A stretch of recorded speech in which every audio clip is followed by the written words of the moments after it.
이렇게 암호화폐를 이용한 범죄뿐만 아니라 편법으로 암호화폐가 이용되는 경우도 있었습니다. 흔한 편법이요. 우리나라 외국 간의 이 코인의 시세 차익을 이렇게 이용해서 이득을 보는 건데요.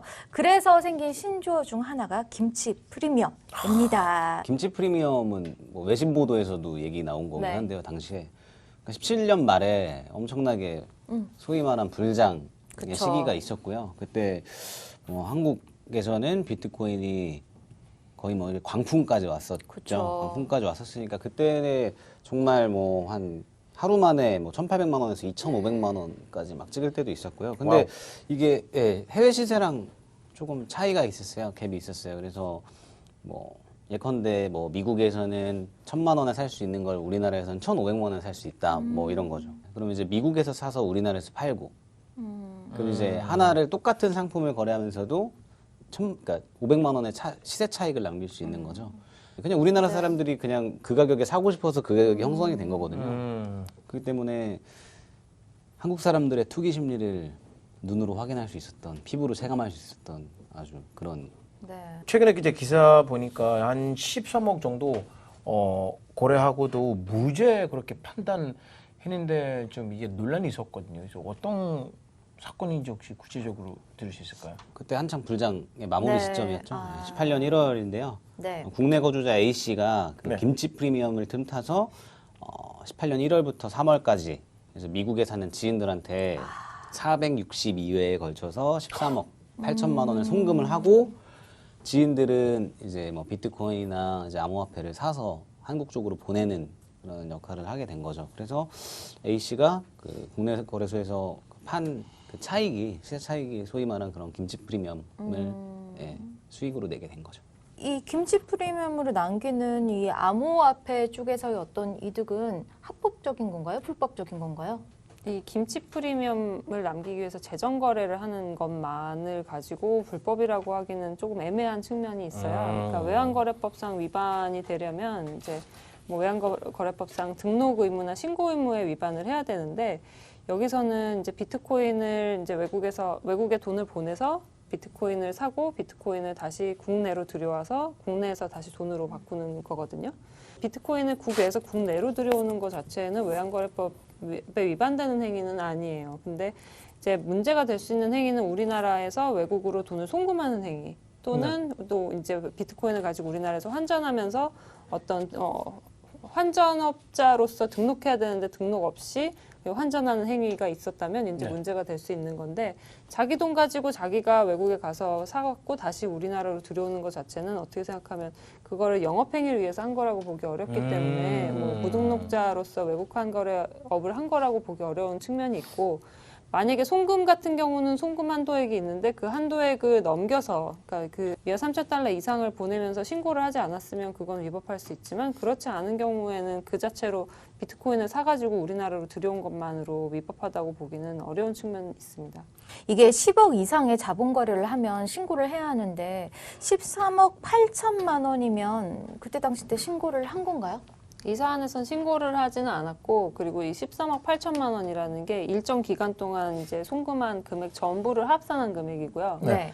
이 사건에서 원래는 이제 어떤 사람에게 뭐 송금을 하면서 한 번은 얼마, 뭐 한 번은 얼마 이렇게 이제 소액씩 보낸 거예요. 네. 그 금액이 보통 3천 달러 이하였고 뭐 2만 5천 달러인 경우도 있고 했지만 이 품 금액이 그런 것이지 한 번 보낼 때는 다 3천 달러 미만으로 송금을 했던 사안입니다. 그래서 당시에 그 개발 행위 때는 신고를 할 필요가 없다고 이제 판단을 하고 그렇게 그냥 송금을 했던 사안이고요. 금액 자체가 굉장히 크잖아요. 이거 그러니까요. 보니까 13억 8천 원 정도인데 어떻게 이렇게 다 무죄라고 그렇게 판단할 수 있을까? 이게 되게 큰 돈인데. 현행 외국환거래법은 10억 원 이상의 거래를 할 때, 10억 원 이상의 자본 거래를 할 때는 기획재정부 장관에게 원래 신고를 하도록 되어 있고요. 네네네. 미신고 거래를 하면 1년 이하의 징역 및 1억 원 이하의 벌금형에 처해질 수가 있습니다. 그런데 이 건의 경우에는 재판부에서 총 금액이 10억 원 이상이긴 하지만 네네. 건당 개별 금액이 10억 원에 이르지 못했기 때문에 사실상 미신고 거래 행위로 볼 수 없다고 판단했기 때문입니다. 와우. 2019년도 2월이죠. 네. 비슷한 사안이 있었는데 그 당시에도 이건 대법원 사건이었어요. 네. 이번 사건은 이제 지방법원에서 1심 판결이 난 거지만 대법원에서 이제 총 금액이 10억 원이 넘는다고 하더라도 건당 금액을 기준으로 보아야 하고 건당 금액이 여러 번 이제 반복되어서 총 금액이 10억 원이 넘는다고 해서 그것을 포괄일제로 보아서는 안 된다는 판결이 있었습니다. 그러니까 그 말은 무엇이냐면 이제 한 번 행위를 할 때마다 개별적으로 판단을 해야 되지. 그렇죠. 네. 일정 기간 동일한 행위가 반복된다고 해서 그 행위에 관련된 금액을 전부 총액으로 계산해서는 안 된다는 것이고요. 그래서 이번 같은 경우에도 마찬가지로 한 번 보냈던 금액은 3,000달러 이하였어요. 그러니까 신고 대상이 아니었고 총 금액은 굉장히 큰 금액이었죠. 큰 금액이었는데 그 금액을 이제 한 번에 이제 쪼개기로 보지 않은 이유는 그렇죠. 이제 한 번 거래를 하고 다시 재정 거래를 해서 암호화폐를 사고 팔고 하는 행위를 했고 또 소액의 금액을 송금을 한 다음에 또 암호화폐를 사고 파는 행위를 계속해서 반복을 했어요. 아, 그렇죠. 그렇기 때문에 이거를 쪼개기 거래로 보기 어렵다고 본 거죠. 그럼 동시에 이제 그 큰 돈을 보내지 않고 약간 조금씩 그렇죠, 그렇게. 그렇죠. 그러니까 말하자면 이런 것 같아요. 이제 예를 들면 만약에 내가 10억 원짜리를 해외에서 뭐 부동산을 사고 싶다거나 하면 네네네. 그 사람이 뭐 3천만 원씩 330번을 보낼 수도 있잖아요. 네네. 그렇죠, 그러면은 그때 10억 원이 된단 말이에요. 그렇죠. 이때는 이제 사실상 10억 원을 보내기 위한 행위일 수가 있어요. 네. 우회적으로 회피하기 위한 행위일 수 있겠지만 이 경우는 그게 아니라는 거죠. 이 경우는 그냥 좀 뭐 소액을 보내서 암호화폐 거래해서 차익을 다시 남기고 좀 차익이 많이 남았으니까 또 한 번 해보자 이렇게 해서 또 한 걸 수도 있잖아요.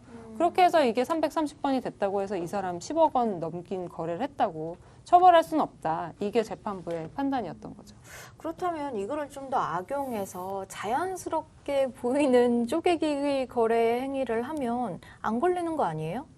이제 뭐 모든 행위가 이제 그렇게 보이도록 잘 하면 안 걸릴 수도 있겠죠. 근데 이거는 사실 아까 말씀드렸다시피 애초에 의도가 뭐였냐. 그렇죠. 그거를 통해서 판단하는 게 제일 맞는 것 같습니다. 근데 이게 무역이라는 게 사실 이런 원리로 하는 거잖아요. 제가 망고를 굉장히 좋아하는데 태국의 망고가 싸잖아요. 그래서 마트 가면 이렇게 해외에서 온 필리핀 망고, 태국 망고 그렇죠. 이렇게 가져와서 그들이 한국에서 비싸게 팔거든요. 되게 비싸게 원래 팔죠. 무역이라는 게 그런 거니까 어떻게 보면 그냥 자연스럽게 암호화폐가 이렇게 돌고 돌면서 이 프리미엄이 맞춰지고 뭐 그러는 과정이라고 볼 수도 있겠네요. 이제 우리나라에선 외환거래가 굉장히 좀 엄격한 국가 중에 하나인데요. 네. 싱가포르는 사실 싱가포르나 홍콩은 외환거래법이라는 게 존재하지 않아요. 그래서 네.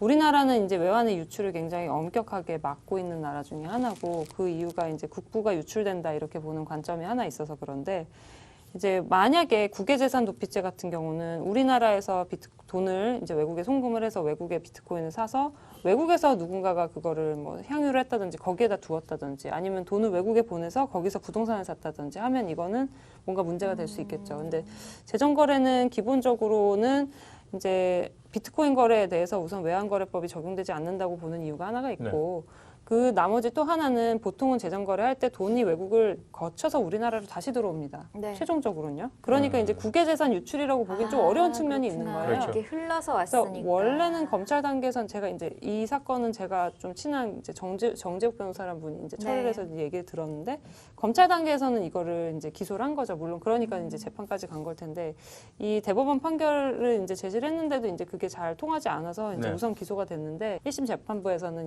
이 대법원 판결을 인용을 해서 네. 이제 무죄로 판결을 내린 사안이라고 합니다. 그럼 이 그 판결 같은 경우는 이제 암호화폐 그 뭐 규제 법률이 없다는 게 혹시 영광이 될 수도 있다는 말씀이신가요? 약간 다른 면인데요. 이거는 네. 이제 우선은 송금행위가 있었기 때문에 거기에 대해서 문제를 삼은 거예요. 네네네. 근데 기본적으로 암호화폐 간 거래가 그러면 외환거래법 대상이냐 그렇게 보지는 않아요. 그러니까 뭐 예를 들면 외환거래를 할 때는 이제 외환거래 지급수단을 신고를 해야 된다 이렇게 되어 있거든요. 오케이. 법률 규정에. 오케이. 그 지급수단에 암호화폐 원칙적으로 포함이 안 되는 거죠. 보면 안 되는 거죠. 근데 또 이제 간혹가다 이제 문제가 되는 건 환치기라는 건데 환치기 수단으로 이용될 때는 그때는 역시 또 규제가 됩니다. 그때는 처벌을 받는 사례가 많고요. 환치기라는 게 뭐냐면은 이제 외국에서 뭐 실제 사안이 어떤 사안이 있었냐면 네네네. 중국에서 위안화를 갖고 있는 사람이 A라는 한국인에게 이 환전을 부탁하기 위해서 중국에서 위안화를 줘요. 네. 근데 그 한국인이 자기가 이제 위안화를 가지고 중국 거래소에서 암호화폐를 사서 암호화폐를 중국 거래소를 통해서 한국 거래소로 보냅니다. 근데 한국 거래소에서 다시 환전을 하죠.